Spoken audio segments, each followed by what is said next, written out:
And it's just going to be him jacked, lifting the cross above it says, Jesus is peak masculinity. You can't. Christ died for you to lift. I don't think you could name a historical figure, even fictional, who was fuck more that. of a man than Jesus. Even fictional. It's definitely not Dumbledore. Who's your fictional character that's close to Jesus? Aragon. Braveheart? Come on. Braveheart is based on a fucking William Wallace, David. It's a real man. Yeah. But it's not William Wallace, is it, Ryan? It's Braveheart. Those aren't the same thing, Dave. On the show today, Ryan, this is a packed show. We have a lot of things. George Washington, maybe, but he owns slaves. Yeah, I don't know. A lot of serious things, Ryan. We have. I guess we could just get into it, but Timcast. Couple of things. One, he revealed another reason he may shut down sooner than maybe he would want to. We're going to talk about that. That's actually very important. The N-word pass. We're going to talk about, Ryan. I'm so close to dropping the N-bomb every single day on this program, David. Milo Yiannopoulos claims that Benny Johnson. Well, that's outstanding, by the way. But he claims that Benny Johnson is gay. Benny Johnson is now suing, or working on suing, for defamation. UK judges in free speech. UK judges in free speech. We'll talk about Europe free speech, which is the free speech we're trending towards, which is none at all. Also, sidebar on that, UK. Have you seen a judge in England? They look fucking ridiculous. Hegseth wants what he wants from your sons and daughters. He is, of course, the head of the Department of War, Ryan. Did you see the guy from Palantir tripping balls on stage? Did you see that? No, I didn't see him tripping balls on stage. Oh, dude, he can't sit still. It's like this, maybe he just can't still. Maybe he's got ADHD, right? Or a cocaine problem. Hilarious little tidbit on Elon Musk talking about free speech. Ryan wants to talk about Christmas gifts in his dreams. I was visited by interdimensional beings, Dave. Don't downplay my dreams. Well, the whole point of it is you downplay it a little bit, and then we get on with the show. Do I get to pick what we start with? I think so. I think that's normally the thing. And then you think of what I think I'm going to start with. I do tend to like pre-queue up, but I think in this one, you know what's crazy about the one I think you're going to pick is I don't even have anything about it. Because I'm torn either between Milo or Tim Cash shutting down because he's a bitch. Really? Oh man, that completely caught me off guard. New year, new me, David. I'm starting fucking 20 days early. Holy shit, that's What'd you think I was going to pick? Free speech? N-word pass, Ryan. Oh, I forgot about that one. Nagger. That's what I'm saying. I'm seriously, look. Wait, no, hold on. You can't just jump in. Are we doing that one or no? No, we'll go 10 cast. Okay. I'm so close to dropping N-bombs just out of principle at this point. I am not racist. I think black women are beautiful, have amazing bodies. Agreed. And also mixed race, though. Oh. Give me a light-skinned mama, dude. Fuck. Latina, too, dude. No, they're too masculine. Latinas are gay. Ryan, I have, but to be fair, they have to be because their men are emasculine. I just think they have higher testosterone because they live closer to the fucking equator, David. It's biology. I don't like that reason. But because here's why I don't buy that reason. Because why are the men feminine? They also live by the equator. They drink Modelo, David. Oh, that could be. That checks out, actually. Ryan, Tim Pool says that they may actually be shutting down sooner than expected because they're hemorrhaging money on security. So he's going broke? Oh, his words, not mine. Here's Tim Pool explaining. So where does that leave us?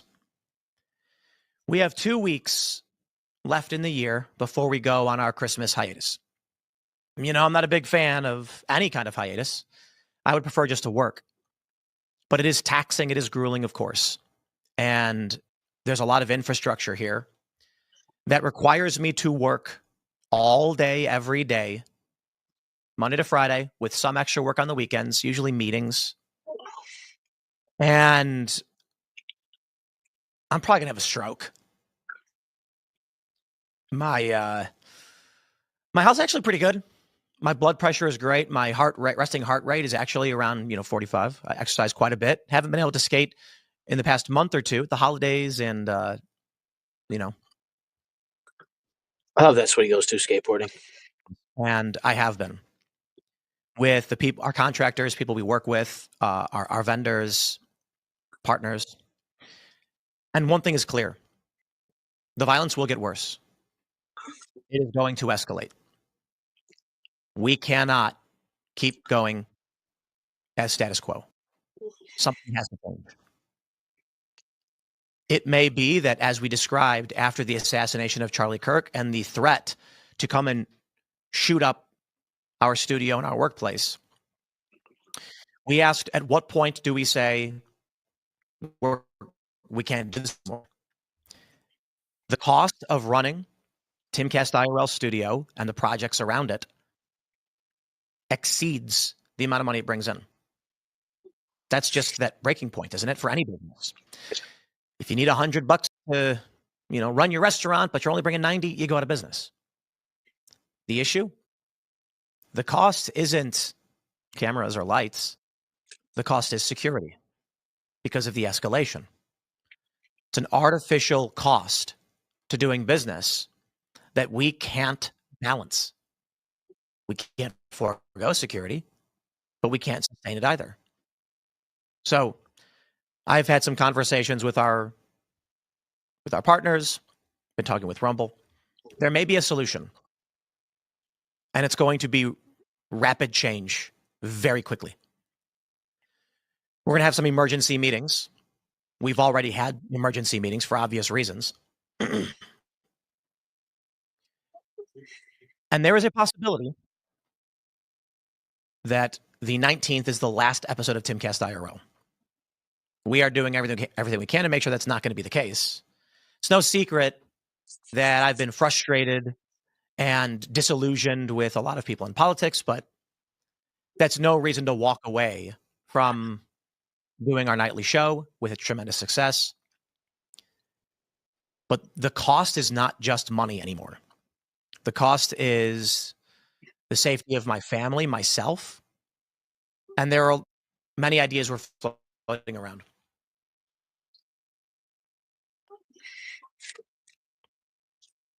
When you sit on a fence so long, maybe the fence post just gets wedged up your ass.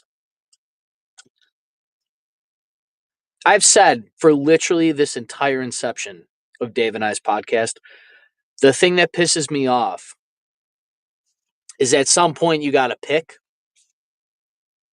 Tim Pool was, I'm a moderate.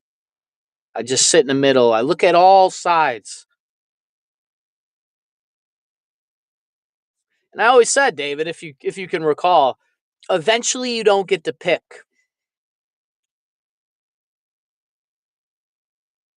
That's why you make the stand before you have to pick.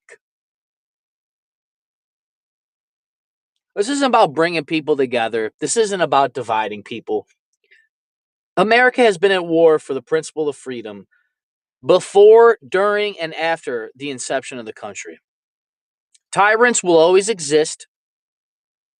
People will always want to cause you harm when you speak out against the system, no matter the system.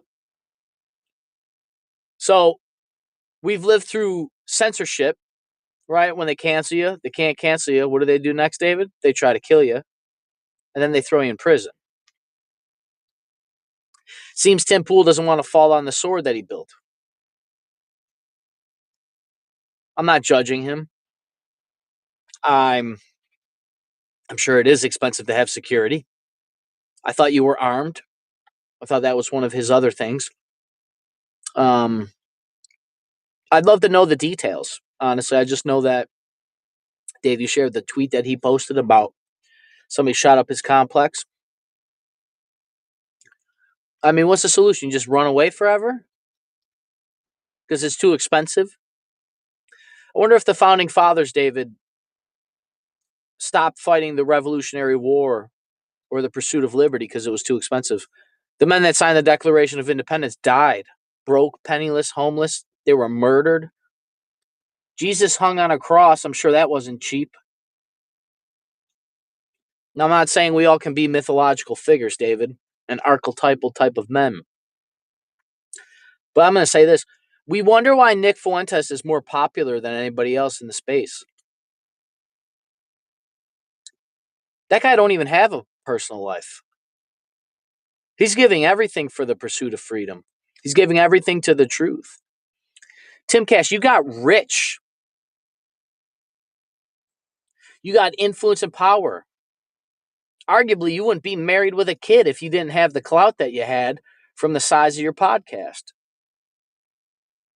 Now, once again, I'm not judging him.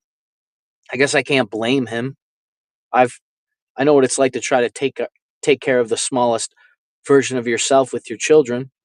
I understand that. But I've also gone dark paths. I've also thought I have a very vivid imagination, David. I'm not crazy. But I've thought about what would happen.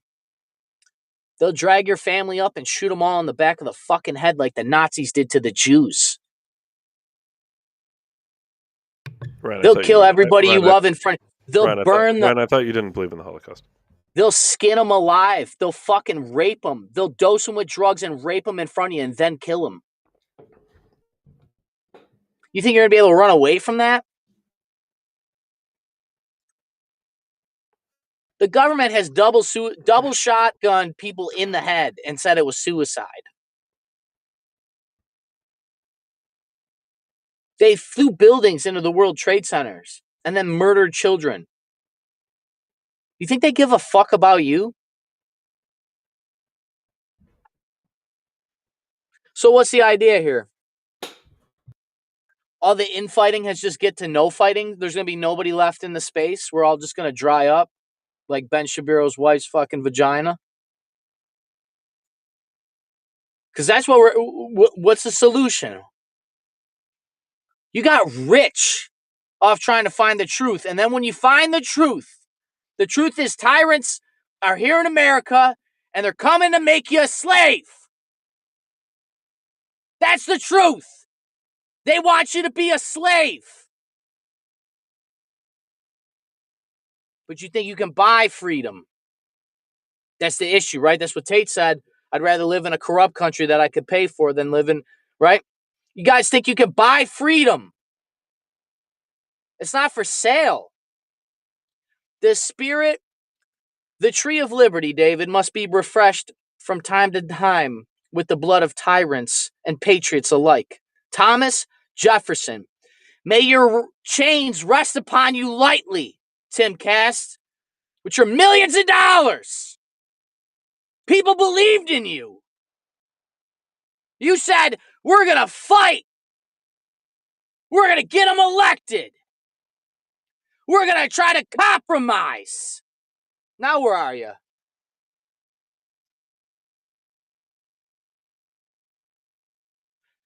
Go film in your car in a parking lot like I do. I don't feel sorry for you. A little bit, I do feel sorry for you. I can't imagine the stress. He has a scale that I don't comprehend. I get that.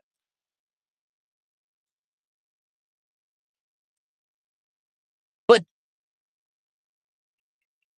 what did you stand for?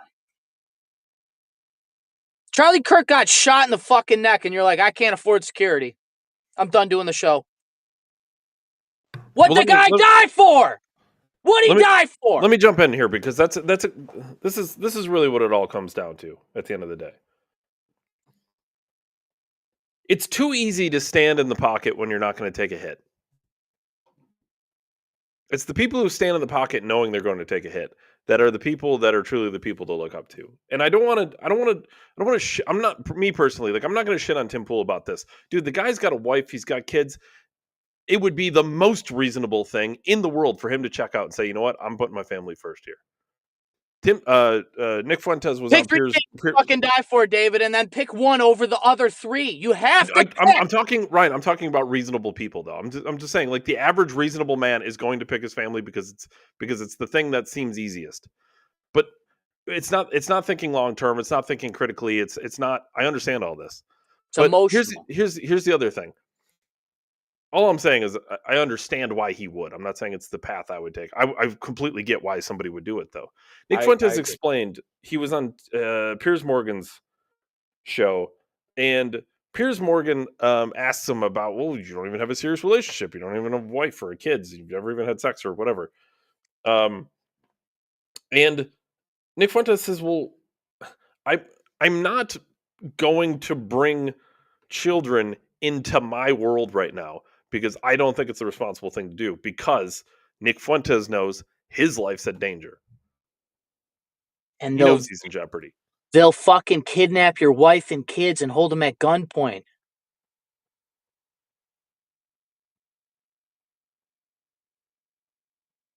This is the thing with. That's why Patrick Bet-David years ago, dude, he had a thing about he interviewed a guy that talked about having, for wealthy people, you have to have a backup plan and you have to have contractors on speed dial that will go to a third world country and save your kid, like the movie fucking Taken.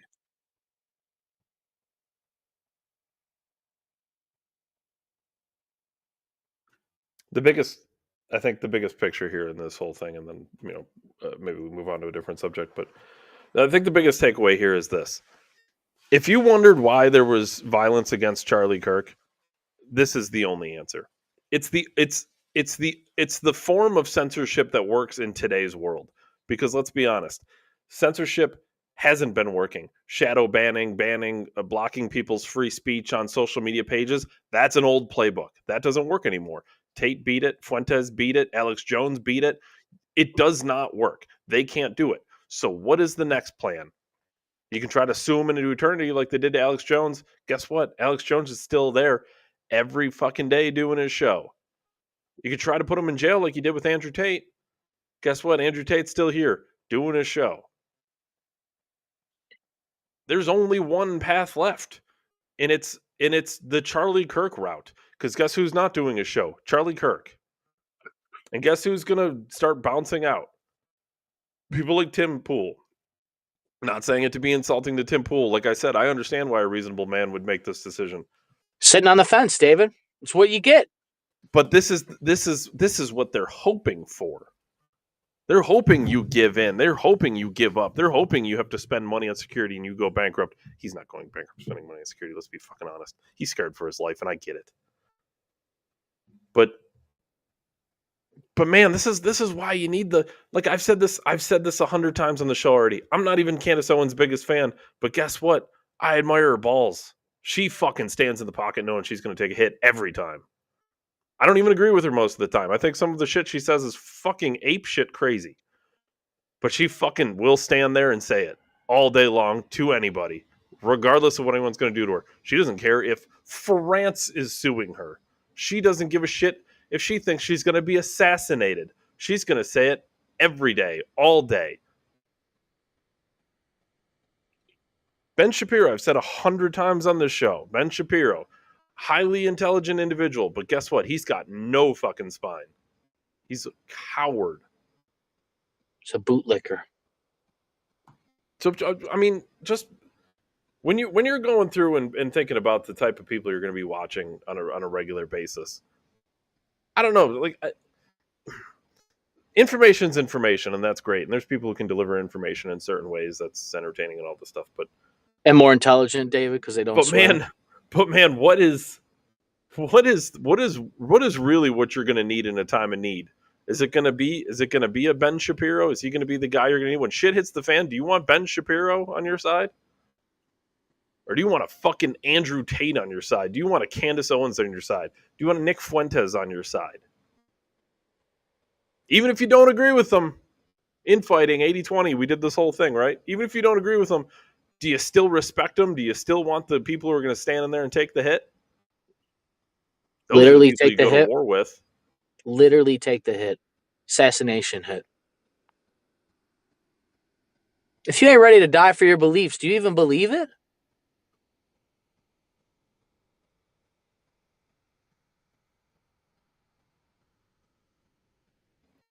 Dude, you'll shut up the internet, button it up to him, and they'll still come and kill you and fuck your wife and rape your kids in front of you and kill you. That's their playbook. These people are psychos. They're trying to make you a global slave to debted bankers. I don't know what we don't. I sent Dave a picture. Tim Hortons, a coffee shop, is rounding up shit to the nearest nickel, unless you have exact change. They're getting rid of money. Oh, just pennies, Ryan. I'm sure they'll stop at pennies.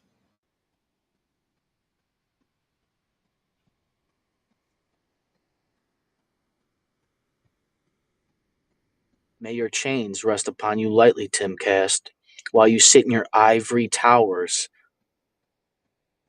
I watched you for years criticize. You made fun of people. You used to be against Alex Jones. Alex Jones has to pay the GDP of India because of his opinion. One of the greatest men to ever live. I'm sure he's never had a death threat, Ryan. You have to pay for security? And you're like, I can't afford it. I haven't skated in a month. Ask Nick Fuentes last time he skateboarded. This is insulting. This pisses me off. I've been to rallies. And they all said the same shit, David. They're gonna come for us. This is the peaceful way. They would tell us at the rallies that they'll kill us all. We'd sign our name right on there. Yep, I live at this address. Come find me. It's not because we're brave men. Not because we're stupid. It's probably a bit of both. History's written by the victor. There won't be history of this. They'll wipe it from the internet. They'll wipe the history away, Timcast. Anything that you stood for will be digitally deleted. That's why you're supposed to talk history, religion, politics, and art in person.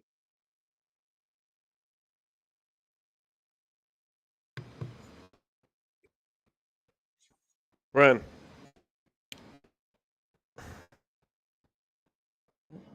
See, this is a problem. This is the fucking problem. When you own things, they own you. Your house, your this, your that. They own you. I can't speak on having wealth. I film in my fucking car most of the days. I'm not the one to look at and be like, well, Ron, you don't know what it's like. That's true. But the guy that like invented, what is it? Parlor? Not Parlor. What's his name? He's got like 100 kids and he owns nothing. He just lives in hotels.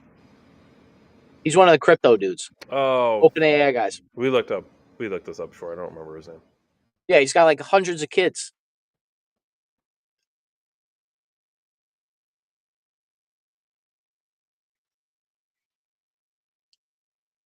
Ryan, I got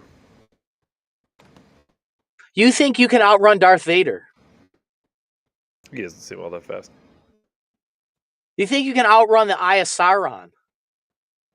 You think you can memorize. outrun Voldemort? No knows. I don't know what people do. I really don't know what people understand. They will hunt you down and kill you and your family. It doesn't fucking matter. I don't like. I'm sure you'll get to the free speech in England. When do you just say, you know what, this is gonna happen here, and we either fucking punch or get punched? They will bankrupt you. They will jack up the price of your internet. They do it on purpose. They will lock you out of your electric vehicle. That's the fucking plan. And now that we're in phase, whatever, like, I can't afford the cost of this. That's the point. And the people that we need to speak out about it, right, because they have the money, resources, and time, David, and the connections, he says, it might be the last one I ever do.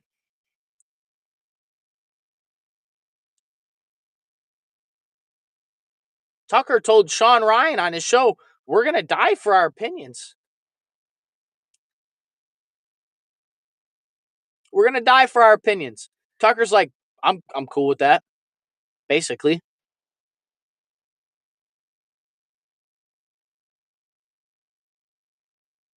This bothers me. This bothers me. Because you don't even need to do infighting. You just need to make threats and we just fucking roll up. That's it. I'm done. I watched you shoot. Well, I didn't watch it. But you shot Charlie Kirk in front of everybody. The basic pumpkin spice white bitch of conservatism, republicanism, Americanism. What was that, in October? September 10th, right? Oh, that's right before 9/11. September, October, November, December. Tomorrow's the 10th. 90 days. You folded in 90 days, Timcast. Charlie Kirk got death threats every day.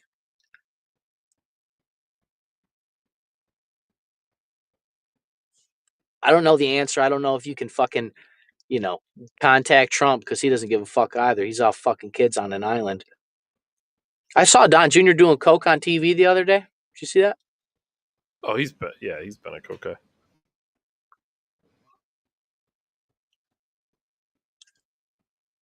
Ryan,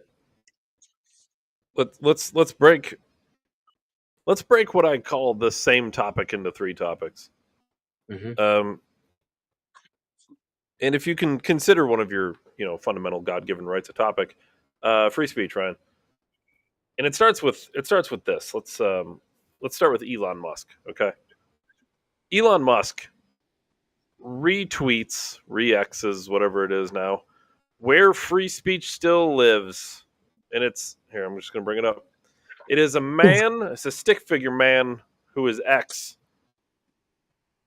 And all the failed social media platforms in a grave, right? Because they don't believe in free speech. So I commented on the post, and I'll share it in a second. Because I knew this is what was going to happen because it's ridiculous. So I commented. I said, "You can't be serious. Posts get flagged and suppressed openly for using words like retard and faggot, and it does happen." And right below that, on cue, I get a thing that says visibility is limited. This post may violate X's rules against hateful conduct, Ryan. On X, where free speech still lives. And the irony aside, the question has to be asked. Elon Musk spent $30+ billion to acquire X, to turn it into a free speech safe haven. And it's still not pro-free speech. And the question needs to be asked, is that because it's that hard to fight? Or is it because it's done on purpose? Is Elon really a free speech guy? Because I don't know if I know the answer. Does Elon know that posts get flagged for using naughty words? Elon bought Twitter so he could jack all that shit in a Neuralink and have all the information of the internet in his head. Told you guys that when he bought X. These people know exactly what they're doing, David. Elon's smoking ketamine, talking to fucking off-world entities. Allegedly. Let's go to the ridiculous United Kingdom and part 2 of our recent history of free speech, Ryan. This is from the United Kingdom. I did not know their judges were required to wear this. It's ridiculous, let's be honest. But more importantly than how ridiculous they look. What the fuck? It's not a Halloween costume? No, this is the thing. I actually looked this up. They actually have to dress like this. The redcoats are coming. Worse than that is what is about to happen in this clip. counts 2 and 4, the racially aggravated offences, there will be custodial terms of 6 months, and on count 6, 8, 9, and 10, custodial terms of 4 months, all such terms to run concurrently, and all suspended for a period of 18 months. If during that 18-month period you commit any further counts 2 and 4, the racially aggravated.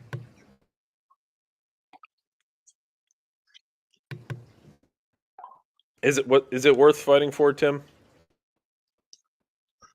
Is it worth it?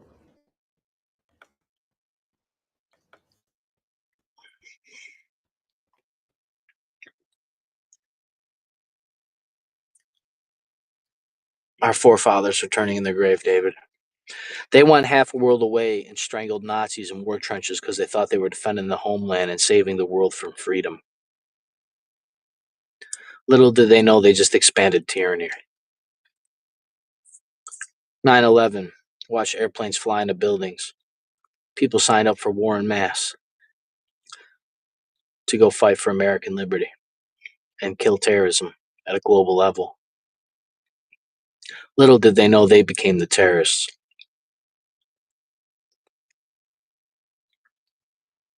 And then the day and age of information warfare, where the trenches are Facebook and Instagram, text messages and phone calls.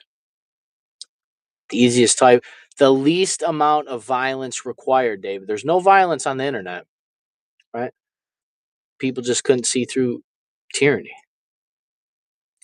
The very system that you thought was social was engineered to collect your data and suppress your voice. Meanwhile, they kept you inside so that you had to rely more and more on the very machine that they take all your freedom with. And now when you're outspoken against the machine, they now can get you in the real world with it. Behind the guise of racism or homophobia or terrorism.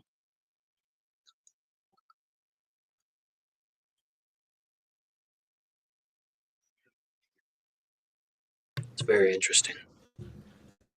Interesting. I'll tell you what's interesting, Ryan. This is the third part. This is probably the worst one. A black man, Gary Edwards, was acquitted of an assault charge for stabbing a white man, Gregory Howard Jr., in Portland, Oregon, after evidence shows that the victim used a racial slur following the attack. The jury found that the use of the racial slur created a reasonable doubt as to whether Edwards acted in self-defense. So he got stabbed, then he called him the N-word, and then they said that it's justified. No. He called him the N-word, then he got stabbed. The jury said that because he used the N-word, that it's reasonable to assume that the other man acted in self-defense. Can I go down and shoot a politician, David, when they fucking overthrow the Constitution then? And that's justifiable that they're tyrants? What slur did he use against you? He violated the Constitution, David. What slur, though? Did he call you... Well, he can't call you anything. You're white. Take offense to that. I'm Caucasian.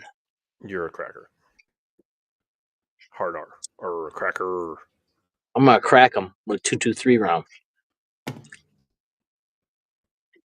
Did I tell you our really stupid joke we came up with at work? What? I don't even remember. It was. We're gonna have to like reworkshop it. It was so dumb. It was something like, how did you know the pirate was racist or something? And it's because he used the hard R. R. No. Listen. Words aren't violence. Let's just get this out of the fucking way now. Words aren't violence. Doesn't matter if you used an A, a hard R. Doesn't matter if he said spick. Doesn't matter if he said wet back. Doesn't matter. Dago. Doesn't matter. It doesn't matter. Yeah, it doesn't matter. Well, certainly not Dago or Wapine. Those are white people. It doesn't matter if Pink. Yeah, no, none of that. What's Slant eye. yeah, what's the one for Indians? Jeets or something? Is that right? Jeets, there's one for Indians. All right. I think so. Listen, none of that matters. None of it matters. It's never, Towel head. never. I'm gonna be. I don't like to. Sometimes I don't like to speak in absolutes, right? Because sometimes there's like wiggle room for everything, right? This is going to be an absolute statement, like the most absolute statement. Not one single word in the entire English language or any language, any word ever in the history of ever or will be in the history of tomorrow. No word results in violence. It's never justified. No word is ever justifying violence against you. It never has happened. It never will happen. Never can happen. Sticks and stones may break my bones, but words will never hurt me.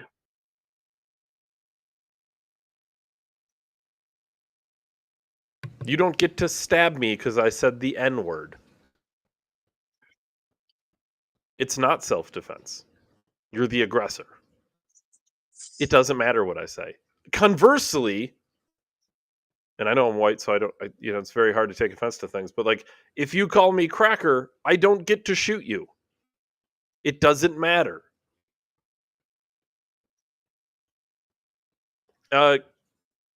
Conversely, again, if someone says the Holocaust didn't happen, you don't get to put them in jail, United Kingdom. You can openly debate them all day long. Here's all the facts. Here's what we know. Here's the historical context. Fine. You don't get to put them in jail. It's a speech. Speech is a God-given right.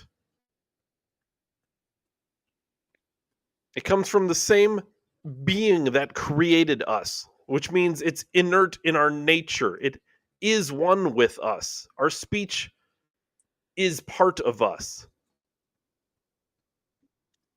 It is literally divinity. Think before it's illegal, David, because that's the next wave. They're going to get in your brain with them little chips and jail you just on your thoughts.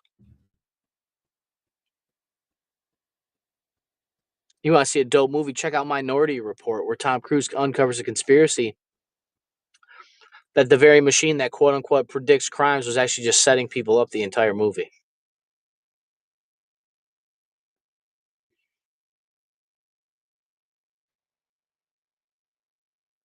Sounds like ChatGPT.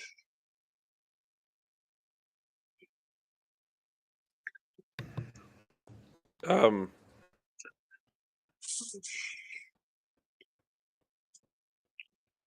don't know. We don't need to get super into this, but Pete Hegseth, he's the head of the Department of, well, it was the Department of Defense, now it's the Department of War. Basically went out and said that our sons and daughters need to go die in wars. No, they really don't. Burning the draft cards. Here's the thing. Sons and daughters. You remember when Obama said that women are the same thing as men and can fight in war? Yeah, sons and daughters, they gotta go die in war. Yeah. Oh, no, we're not going to just sign up girls for the draft. Gross. She can do everything I can do. Let's sign her up for war, David, so she can go get fucked by the infidels.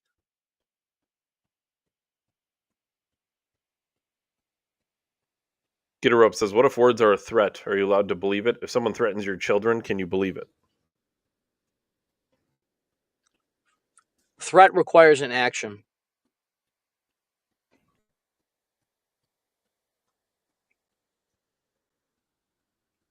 I mean, talk shit, get hit, right? Like, I don't know. I don't know. I don't know. How seriously are you supposed to take death threats? You should probably not completely brush them off.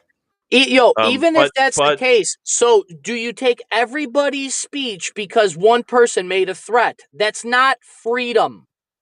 Well, let me even go. Look, freedom. Look, freedom requires death. For me to have free speech, somebody had to get stabbed because they said the N-word. That's the way it works. It's not a happy ending for everybody. What do you fucking want? What do you want? You want a perfect society? Because you only get that through engineering. And the communists tried that. They tried it. It doesn't work. Human nature, like Dave said, it's divinity. I'm not saying go around and be an asshole. That's not what I'm saying. That's morality. I'll tell you what, you make a threat to me, you know what I'm going to say? You make that threat again or you do something, I'm going to fuck you up. That's my threat to you. And then when you proceed to try to harm my family, I'm going to fuck you up. That's it. I use the First Amendment for the freedom of speech and the Second Amendment to defend myself. That's why they're there. This is it. The Constitution was baked in natural law. Even lions, wolves, fucking dogs will growl at you before they bite you. We gonna fucking shot collar our dogs? Because it's not certain dogs. It's everybody. You'd have to do everybody. Then that's not freedom. That's naturally tyrannical.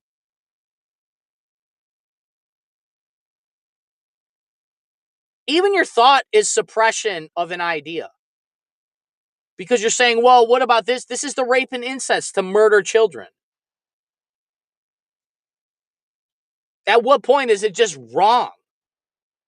It's not for an opinion. This isn't a fucking opinion. Well, this is basically. Why do you think that you're more entitled to my words than I am? Who the fuck are you? This boils down to the freedom versus security argument, though, right? Basically. There's no security without freedom.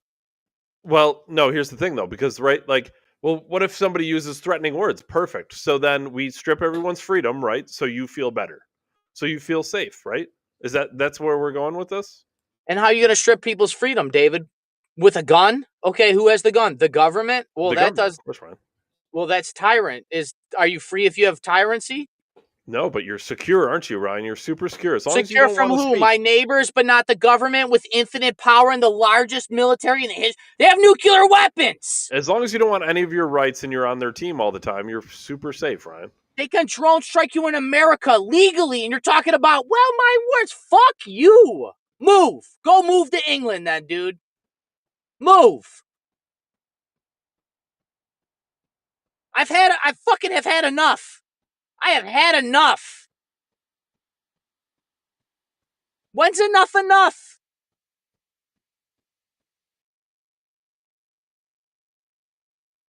Dude, they locked you in your house and murdered your grandparents and bankrupted businesses, and they said, sorry. Dave and I get on here every day and show you how they're making you a slave. You're like, well, what if someone makes a threat? They are the threat. They're threatening you, not me. Now, I know you can argue theology. I'm cool with that. But at some point, this is just fucking mental masturbation. You're just jerking your own dick, thinking you're pleasing yourself. They violated it. It doesn't fucking matter. Make all the threats you want. The threats that need to be made is the citizens against the governments. Against global bankers. They want Face ID at a government level. You think Trump's kids are going to be in a database? You're out of your fucking mind. They're going to live on a private island. Rules for thee, not for me. Let them eat cake. Nero was fucking everybody while Rome was burning.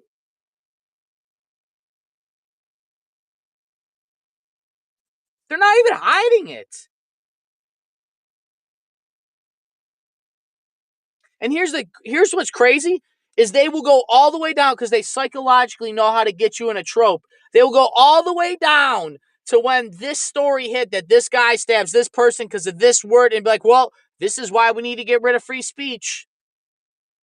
No, that's why we need more free speech. Sorry, not that you should be dropping N-bombs, but I'm fucking close.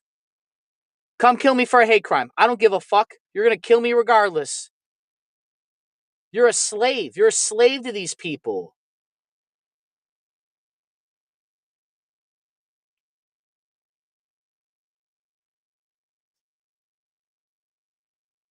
I'm sure Jesus was real disagreeable. Maybe if Jesus would have just, rolled over to the Romans or whatever. He turned himself in, I know. Maybe when they told him that he's not the son of God, he should have been like, you know what? You're right.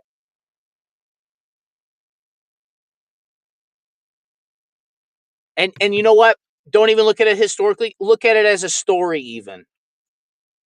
Use it as the moral story that fucking has been downplayed.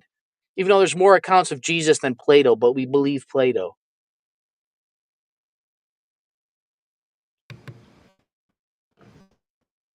Mandy said they're in process of passing hate speech laws in Canada. If I remember correctly, is this not why Jordan Peterson is like kind of famous, right? Wasn't he? Yeah, that was misgendering. He said that he won't.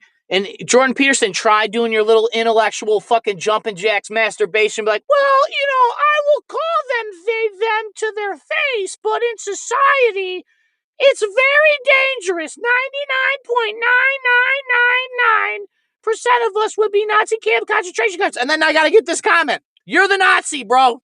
Get a rope. You're the Nazi. You're the Nazi. With that thinking, you're the Nazi. You'd make a good little fucking concentration guard. Congratulations. The gulag is the internet. Matt Drudge said that on Alex Jones 10 years ago. Can't wait till they Winston, David.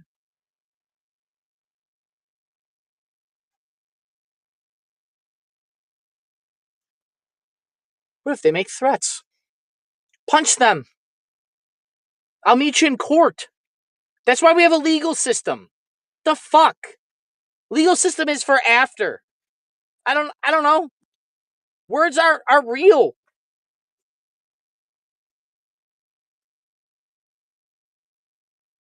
And honestly, anybody that goes around making threats to fucking regular people is not mentally healthy. Like it's fucking baked right into it. Like I don't know why this country was founded in 1773, 1776, 1791, and we're still debating on what free speech means.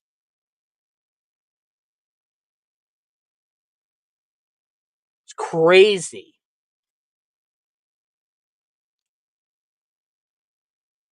They're going to jack your electric bill up so you can't even turn on your fucking TV and you're worried about threats from words.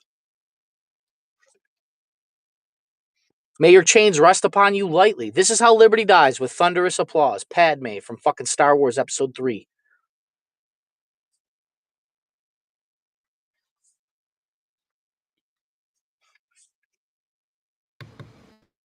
And let me guess, Benny Johnson, defamation of character. What are we defaming, dude?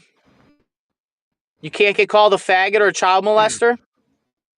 Well, let's I told you guys. I told you when Trump started suing the media that it was just going to open the door for this shit. And now the Republicans got the freaking, their panties are all in a bunch. Can we talk about Milo is he's a certain type of individual. I'm a fan. But he's one of those guys. And he's a knower of all things. So sometimes Milo will just kind of throw some things out there and see what happens. But with that said, I don't think he throws that out there without knowing something. Here's Milo kind of softly and then not so softly later on. Just flat out saying Benny Johnson is at least gay. One of the most distinctive things about the right wing in this country is its homosexual overtones. Benny Johnson posts pictures of his children every 2 days. It's weird. And everybody knows what went on with Benny Johnson in those lobbies and in those hotel rooms at SAS. Everybody knows. I don't know. I don't know what you're talking about. Men, younger men, not underage. At least I don't know that. His wife was crying drunk in the lobby 3 SASs in a row about how her husband was upstairs with boys. Come on. Go ask her.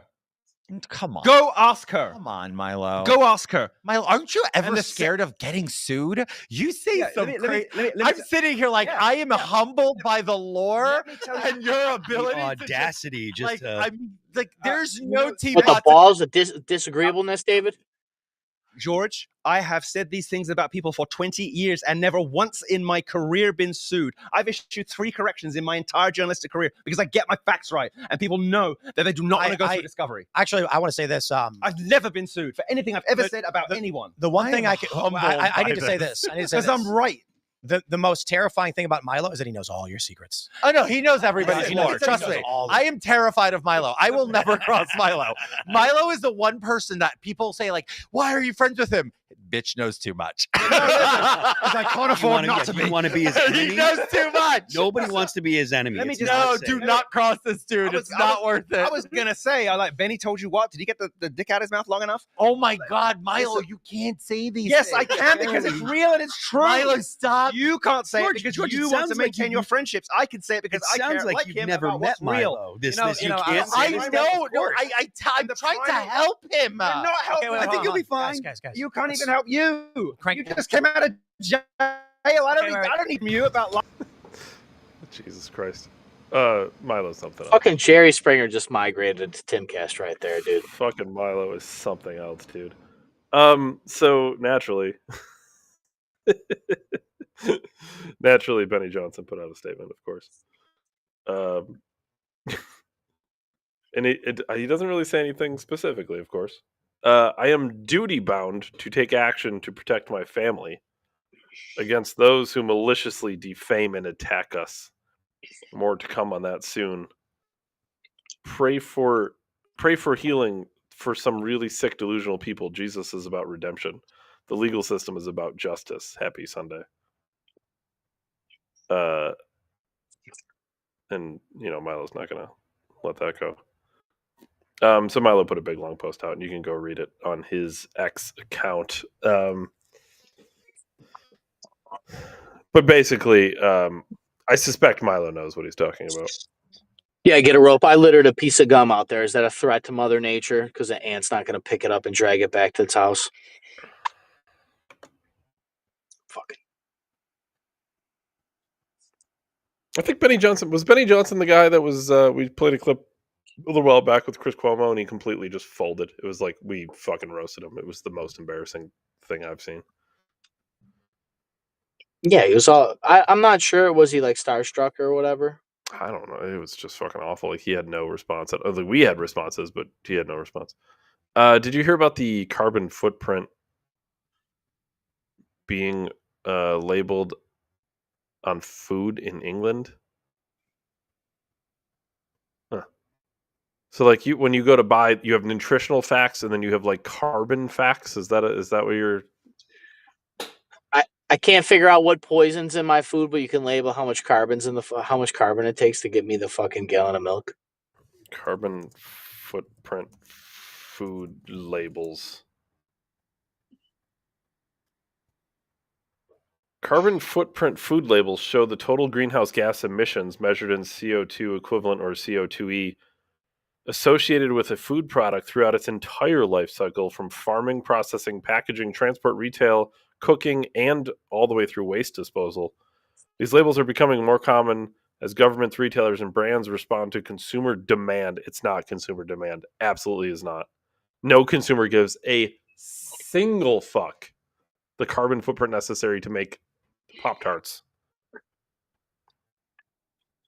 Countries with mandatory widespread carbon labeling: France, United Kingdom, Sweden.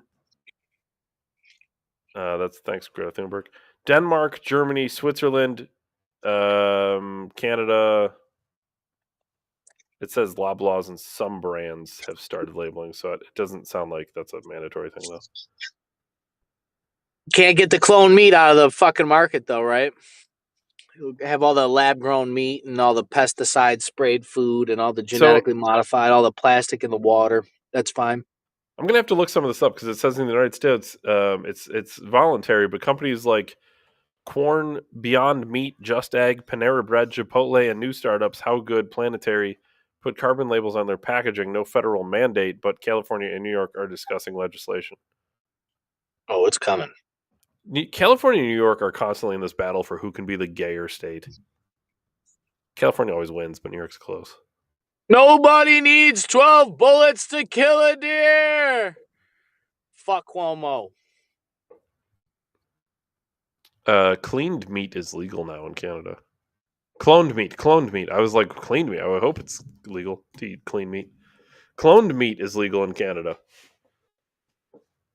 Is cloned meat is still technically meat, right?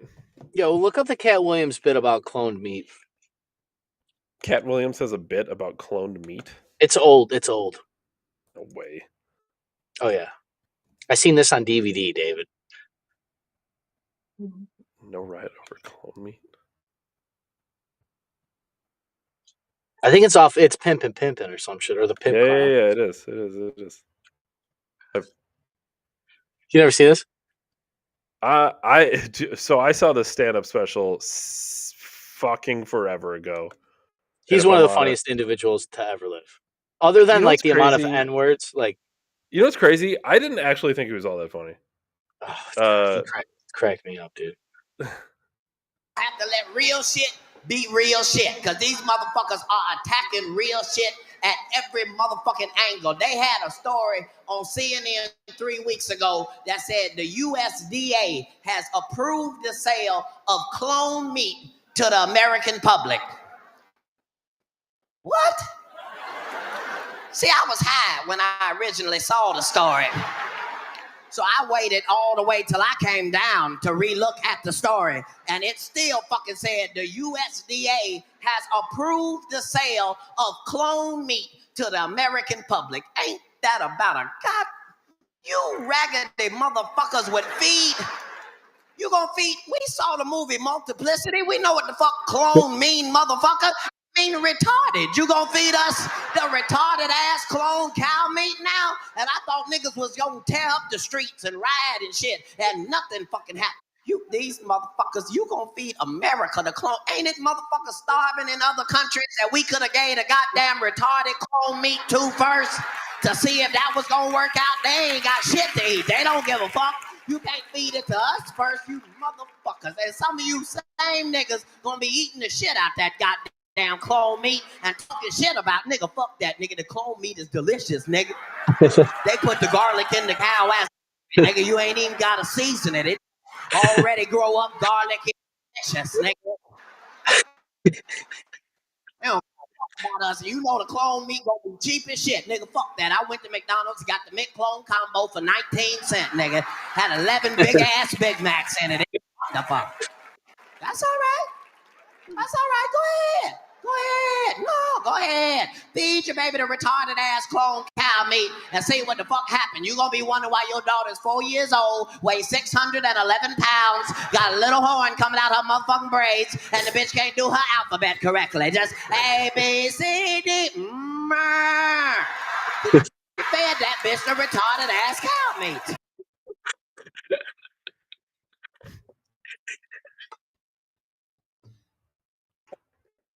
Holy fuck. Ryan, what do you got on Christmas gifts?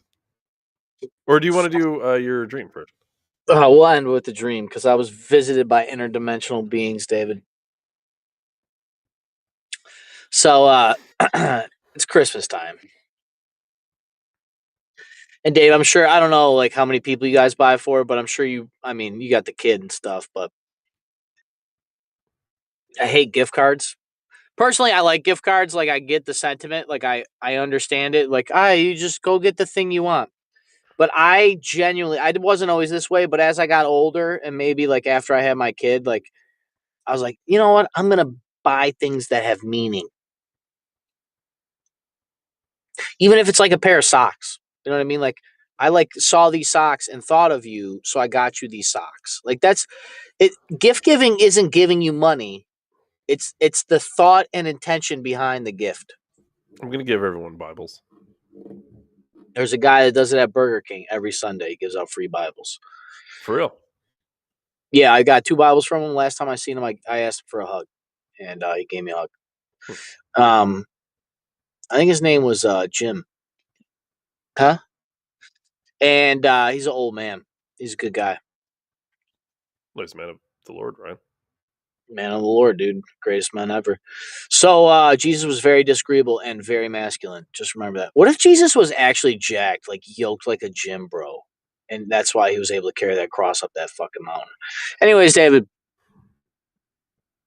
So like a good little bitch boy, instead of like writing a list down, I texted all my family members. Like, hey man, what do you guys want for Christmas?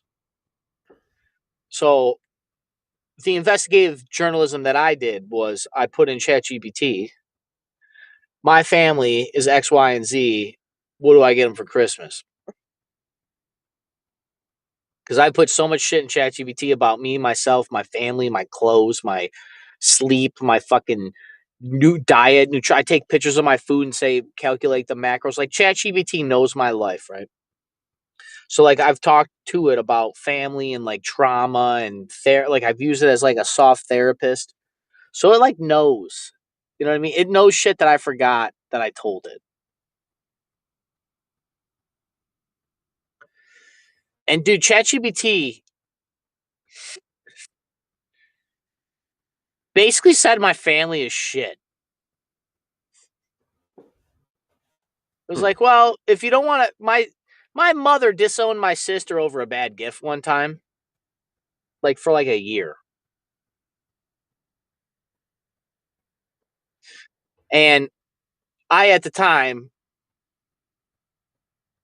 I wasn't the wayward son that I am now, so I was within the grace of my mother. But at the time, I stood up for my sister and said, you know, man, like if roles were switched, I would want my family to stand up to my parents and say, you know, I think this is kind of wrong the way you're treating her. And I did. But now that it comes around time to give gifts for Christmas, I asked ChatGPT. It was like, well, why don't you get her something for the house? She likes knickknacks. Or get her an Amazon gift card or slippers or socks. Or it was like just the most basic bitch shit. I was like, God. So my family, mind you, I asked them first and then I put it in ChatGPT. So I got the answers right away from ChatGPT. My family, who is always on their cell phones, literally always on their phones, didn't write me back for 48 hours. And then you know what the response I got back was? You can give me knickknacks for the house. You can give me some this or that, or give me an Amazon gift card. It was just crazy that ChatGPT called it. Like, it's crazy. It's fucking crazy. And this just makes me think not just that it's all simulation, Dave. That's the meth pipe fucking talking, but it's a little funny to me. Like that these people are so broken and retarded that a computer can give me the same answers that you did. Like, ChatGPT knows my family better than they know themselves. Now, I have one family member, my younger sister, God bless her soul. She actually gave me ideas because she knew. My other sister was like, well, I assume you don't want to just get us gift cards. It was like, yeah, that's why I just gave you a gift. Because look, I'm like fucking like 6 months away from just giving people $50 for everything. Just here's $50, go do whatever the fuck you want. You know what I mean? Like, and like the problem is for Christmas, especially with Christmas, it's not like birthday's a different thing, especially when you get older. Like if you just give somebody money, that's actually like a good gift because like they can buy the thing they wanted, or if they had like $20 towards a pair of pants they wanted, you gave them the $20, they can buy the jeans. You know, I'm not gonna go buy you fashion. I'm not gonna go buy you clothes, little brother. The one year for my little brother's birthday, I took him shopping and I just had him. I was like, dude, pick out an outfit, pick out a shirt and a pair of pants. I got you. You know, I spent like $100 on clothes on him. But it was like at that time in his life, he couldn't afford nice clothes. So it was like my gift to him was allowing him to feel comfortable with good clothes. You know what I mean? Like quality clothes change your life. But there was still intention. You understand? And I feel like if we just give money for Christmas, we let the corporations win. Like, it's not even about buying shit. Like, I genuinely like giving people gifts. I like buying people. My favorite thing to do, honestly, is taking my family out to dinner. Like, taking my daughter somewhere to eat or, like, taking out, like, going on a date is my favorite shit to do. You know, like, I love treating people Like, I earned these skills to earn money to treat people. Because through my life, I wasn't treated. I didn't go on dates. My family didn't go to restaurants. My family didn't go out and do things because we didn't have money. And this isn't a poor me thing. It's just like my makeup. It's like, I want to give back to people, right? I want to help people that can't help themselves. Or like my brother's situation, he's 17 years old and he hates shitty hand-me-down clothes. Like, dude, I'll go buy you a fucking pair of clothes. But it's just crazy that like a mega computer knew what the fuck my family was going to say based on just inputs. Also, I think it says something about myself and like how well I've described my family to a supercomputer. But so, Dave, what do you do for Christmas? Do you just slide $20 in a fucking foot rub Well, gift card? I'll say a couple things. I didn't understand it at the time, but as I get older, I appreciate what my family used to do. And fairly large family. I mean, I think certainly your immediate family is way bigger, but like shitloads of cousins and nieces and nephews and stuff. And in my family, once you hit a certain age, I don't remember what the age was, but like once you hit a certain age, like we just didn't like we only bought for kids, right? Yep. And then That like makes for everyone else, it was like just being together. Like I think was kind of the gift. right time with your grandparents and Yeah, like that's enough. remove the expectation. But like currently now, so Eve will constantly she'll spend hours shopping around trying to find people like the perfect things, and quite frankly, I don't know. She kind of just handles it because, quite frankly, I'm just being honest. I'm not gonna sit there for hours and like try to find shit for 100 different people who, like, her mom will ask, like, people will ask all the time, "Well, what do you want for Christmas?" Fucking nothing. Don't literally do not get me anything. I don't want to get you anything. You don't get me anything. Like, let's just like my kid's 11. Like, let's get him some cool stuff, and then we'll all hang out for Christmas. Because like that's just I think part of that stems from like how I grew up, but at the same time, like it makes sense. It makes sense. Let the kid have fun on Christmas, and let's just like we can all just kind of hang out, be together, and enjoy Christmas instead of having this like pressure of like, what are you gonna get this person? What are you gonna get this person? I hope they like that. No, I don't know. I don't like.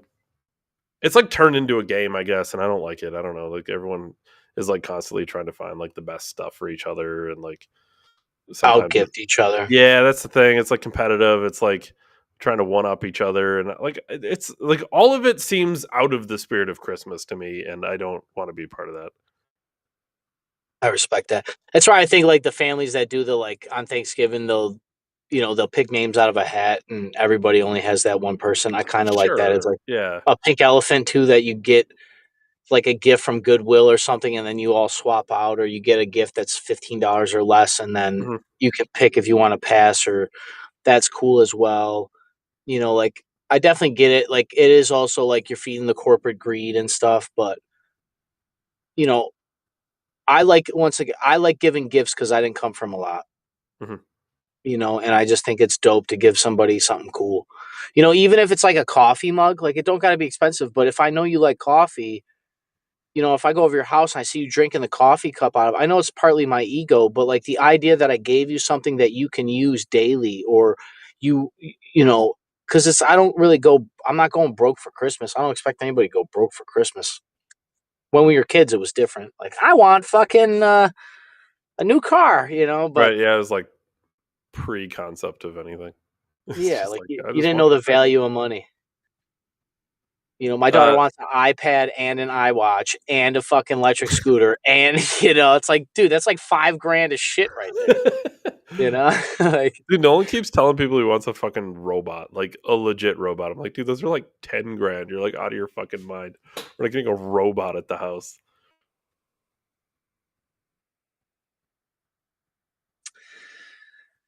are you ready for this one? Yeah. Well, maybe. All right, so we'll preface this and then I'll just run through it. Marijuana suppresses your REM sleep, so I've probably dreamed, as long as I was smoking, I probably dreamed like 50 times in the last 20 years of my life. But now that I stopped, it kind of catches up. It balances out. So you're supposed to dream daily. I probably dream daily. I have been dreaming a lot more since I stopped smoking. Pretty daily. I don't always get enough sleep to get REM sleep. But last night, ooh, I got goosebumps. David, I had a dream about intergalactic religious pedophiles. Oh, inner. So like, okay, so we're talking multiverse, right? Interdimensional, intergalactic. Intergalactic's like universal, right? Like in the galaxies, like between galaxies. I say intergalactic because there was an alien in the dream, but it's not the aliens that you think. Okay.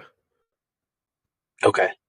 So the dream, it was 3 different scenes in the dream. I don't know how you dream, but like my dreams, I always do multiple things in the dream. I never am in like one area.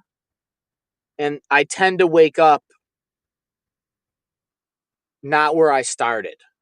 You know what I mean? So like my dreams are, I'm sure there's a story. I don't, whatever. I'm not even going to fucking try to preface or understand them because it's just my mind doing shit that it does. Fine. Have you ever But heard like, of Have you ever heard of a dream journal? Get her up said to yeah. keep a dream journal. Who? Get her up. He said Yeah. keep a dream journal. Never Well, heard I'll of this. say, get a rope. I'll say this. I know that you're supposed to write down like the colors, the sounds, you blah, blah, blah. I am really good at when I say it, I remember what I said. I'm an auditory learner because I can't fucking, I'm probably dyslexic, but like I still remember a dream I had when I was 9 years old. And it was my sister and I were walking up these stairs that were in like a black room in infinity. And I was like looking over the edge and I slipped off and I was holding on to the fucking stair. And I was like, Marissa, give me your hand. And I looked up at her. She was filing her nails and I fell into the void. I've never forgotten that dream. I was 7, 8, 9. Anyways, the other dream I always talk about is the dream I had with my daughter. I woke up. I don't remember what was in the dream. I just remember I had a daughter. We didn't find out the sex of the kid. And I just woke up and I said, her name is this. And when I woke up, I told her mother and she's like, I like that name. And my daughter was born a girl. I dreamed she was a girl. We didn't find out the sex. But anyways, what's crazy is the dream started with me sleeping. Like I was sleeping. I'm assuming it was like a religious building, like a church. I didn't see there was no crosses, but it felt like I was in some kind of religious building. And what's crazy was the room that I was sleeping in was exactly the room that I was in my dream, except the walls were white and there's a couple more windows. And there was like a guy in an office room, like one office over when I woke. Like I had to have woke up and got over there. Once again, I don't have middles. I just like show up. It's like watching a movie in five reels, 5 30-second reels. That's kind of how my dreams have always been structured because I jump around. So I woke up in the room. I go and talk to the guy. And what did I say? I could describe his clothes. He had like a red, like button up polo. It had silver, like gray flannel style. He had like silver khaki pants on. Like he was dressed like a business, he didn't have a white collar, but it was like I felt when I woke up that he was like a religious leader. And he kind of smiled like uncomfortable, like, yeah, yeah, yeah, when he talked, yeah, and he sat behind his desk, yeah, yeah. And then kids got dropped off. And my daughter was in the group of kids and they like frolicked into the building. Somehow I went from the bedroom to his office to outside the building, and all these kids were coming. And I was like, "Where's my daughter? She got dropped off." Or so, I felt that. I didn't like say that, but it was like, "Oh, I got dropped off." I find my daughter. Next snapshot, I'm driving down I assume it's the 190 in Buffalo, because that's just like, I think I drove there the night before. So I'm along like the city. Can we just say it was the Skajakwada, because I like saying Skajakwada? I was not on the Skajakwada. The Skajakwada is the 198, David. I know, but can it just be the Skajakwada for the sake of saying Skajakwada? No, because I was on the water. I was on Dude, the water on one side. the first time Eve saw that road sign, her eyes. The what? I said Skajakwada. I bumped into a guy that I worked in Cleveland, and he said, "Yeah, I went up and got Mighty Taco." I was like, "Yeah, where were you?" He's like, "Chittatowaga." I was like, "Oh fuck, dude, Chittatowaga, bro." Like, if they go through this whole area, nothing, Cayuga Creek's going, just it's all going. If they cultural appropriate us, we're fucked. There's the Iroquois, the Senecas, everything's fucked here. All the schools got to change. It's crazy. Yeah, it's gonna be bad. I later found out that Western New York, actually, this whole area, up until like the country was founded, the 13 colonies, it didn't come this far west in New York. So like the culture here and the native culture here and like the history is really dope. But so I know I was on like the 190 or something because I had water on the one side and there was the tall buildings on the left. And I was talking to, I assumed, I don't know, but I assume it was Melody's mother. And my daughter was in the car with me and we were communicating. I don't quite remember this part, but we drove to some kind of office building because I went from the creepy office, woke up, creepy office, kids got there, I'm driving. I arrive at some kind of building that I had to take an elevator up to another person's like office, home. I got goosebumps. And the guy, it's his house or something. Because I told him while I was talking, I was like, "Yeah, we did the solar on your house." Because I installed solar panels on people's house. He's like, "Oh yeah, I knew you looked familiar." He had the same kind of like that nice, fake, creepy, "I'm gonna fucking murder you in your sleep" vibe. And his kid came in.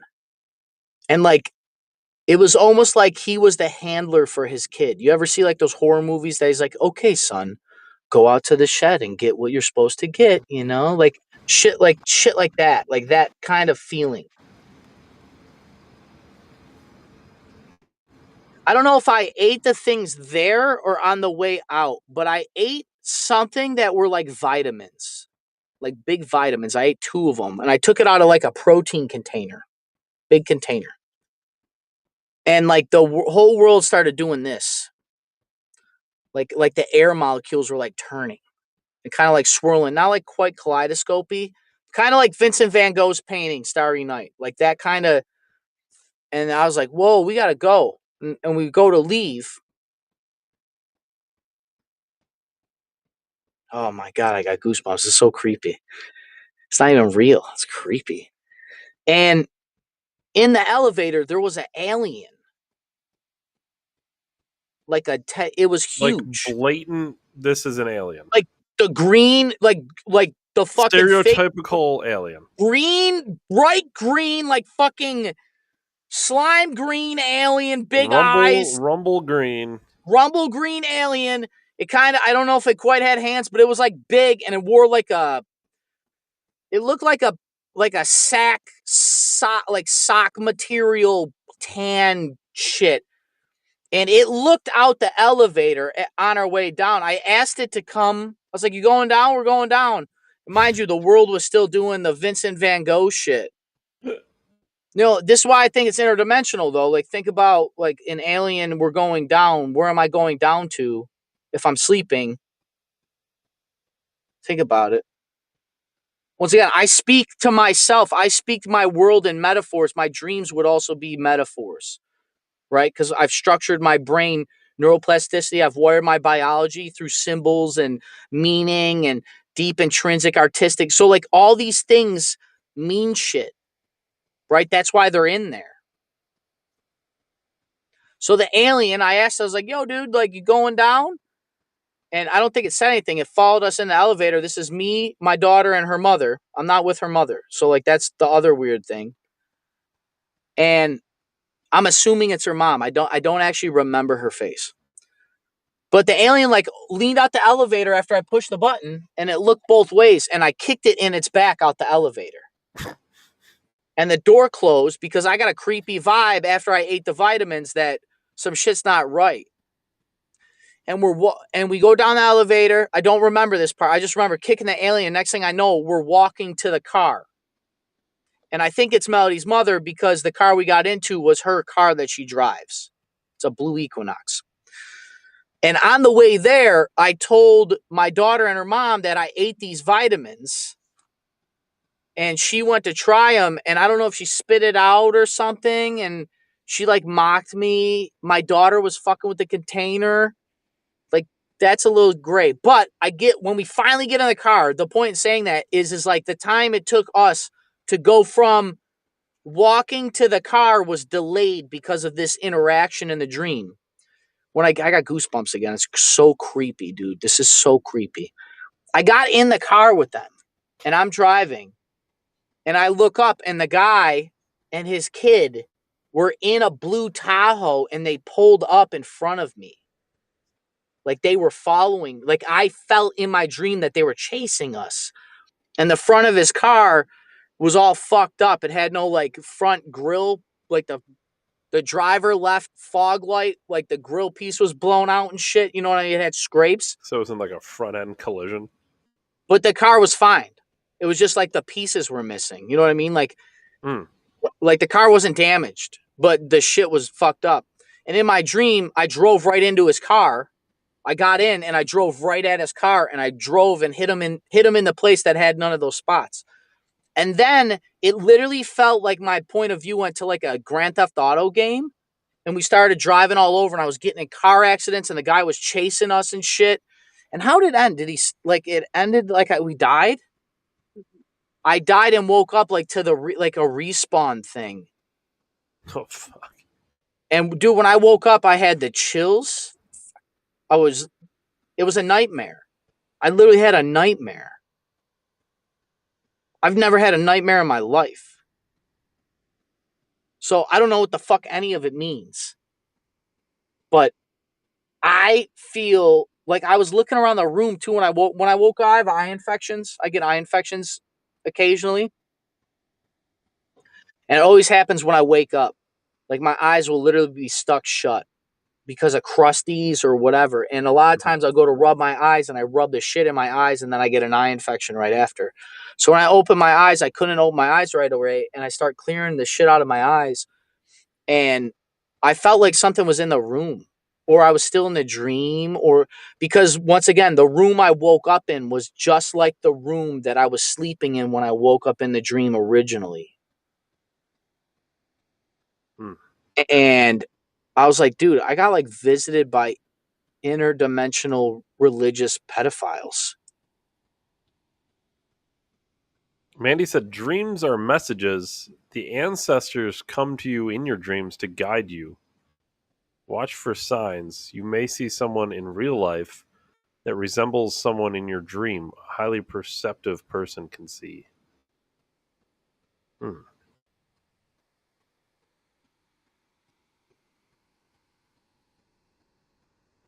You know, mind you, no drinking, no drugs, no smoking. The meth was fucking cold that night. Like, nothing. I didn't watch Alex Jones. I don't consume podcasts outside of our own. All I've listened to is Chris Williamson and hip hop. Like, I haven't watched a movie since Oppenheimer. Like, as far as media inputs, I didn't watch anything about intergalactic dimensional beings, pedophiles, religious pedophiles, cults, none of that shit. But I was in a cult, alien, religion, murder, mystery, assault dream. I shook. I was shaking when I woke up. It felt so real. And it's fucking weird. So I guess the moral of the story is don't trust 10-foot aliens. And if they're really if the guys were so creepy, I think that's what I'm getting goosebumps thinking about how creepy they are. I think that's what the creepiest part of the dream was how like, yeah, yeah, yeah, yeah, yeah. Like it's creepy. She said, "Be careful. Be careful when you're driving." Is there someone concerning about your daughter? She was in the dream for a reason. Ask your daughter if she knows someone with that red outfit, or that blue car, right, with the missing fog light and grill. Dude, you want to talk about chills? What if you asked her about a fucking blue car with a missing grill, and she's like, "Oh, that's blah blah blah's car, dude. Fucking run." That would be fucking weird. Honestly, the thing that was creepiest about the entire dream, other than everything, was the way that the kids got dropped off. And they like frolicked. There was a bunch of kids. They like frolicked, like they were like dancing. Like Probably running, taking and vitamins. that was before I took the vitamins. No, they were probably taking the vitamins. Those aren't vitamins, right? Yeah, well, I kind of wonder why the pills were in the dream. And then also, I've never had a dream that I took a drug, right? Like in general, but like, not only was I in an altered state because I'm in a dream, right? But in my dream, I got altered. Like, that's interesting too. Like the world, my dream's already fucking a fake world, and then I took something to make it faker.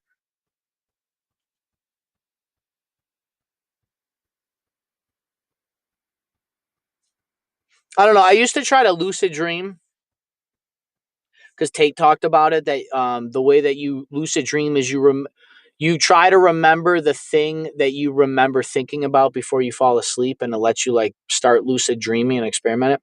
So there was a time in my life I used to lay down like the pharaohs. The pharaohs lay with their back on their back. I would lay like that, and in my head I would just say sleep, sleep, sleep, sleep, sleep, sleep to myself, like consciously, sleep, sleep, sleep, sleep, sleep, sleep, sleep, sleep, sleep, sleep, and I would have maybe not dreams like that, but I always felt like it was something. So, to tie this into the whole thing, none of this is real, and we're just like downloads, with my other beliefs that I have. Like, maybe you're right, Mindy. Like, I don't know. Maybe I should talk to my daughter. You know what I mean? Yeah, I got goosebumps again, dude. It's so crazy. It's cold. Wow. Um, the idea of knowing that the guy was coming after me is gnarly. Like, it's crazy that you have instincts and dreams, even. You know?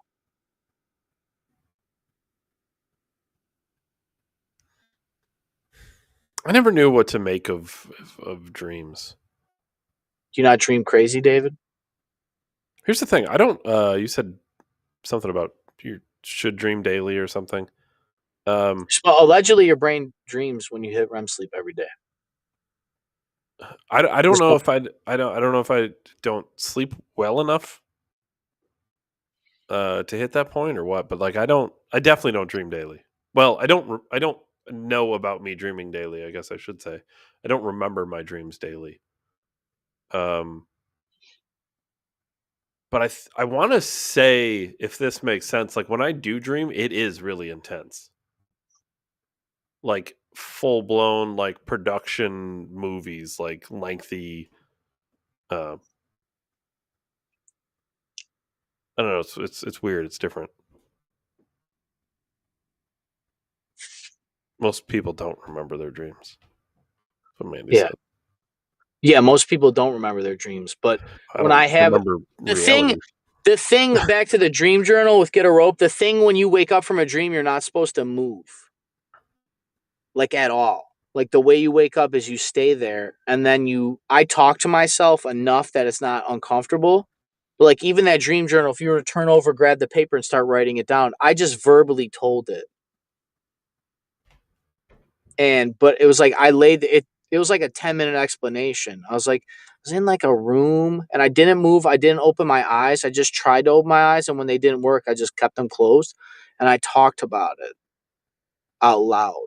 And that allowed me to remember all those parts. But that's, I've heard, is a thing. If you want to remember what you're dreaming about, you don't move when you wake up. Like you don't even lift your head off the pillow. And it has something to do with like metaphysical. Not that it's in metaphysics, but that's what the dream dorks say, is that it's basically like when you move your head off the pillow, it's basically like you moving one of those metaphysical molecules from the dream world and the real world. So that's why you want to, the way you wake up is the way you stay. And then you talk about it. So who knows? Maybe I'll dream about me and Tim Pool holding off his homestead from interdimensional beings next. And until I'm on the Milo Yiannopoulos podcast with VP to Nick Fuentes, I guess I just got to keep swinging. Dave Ryan, December 1773. Catch us on Rumble for the greatest and only podcast left in human history, because I don't have a security budget. As always, David, I appreciate you most for your time. Thanks, chat. I'll see everybody later. Thanks, everyone. Thanks, Ryan. Go Bills.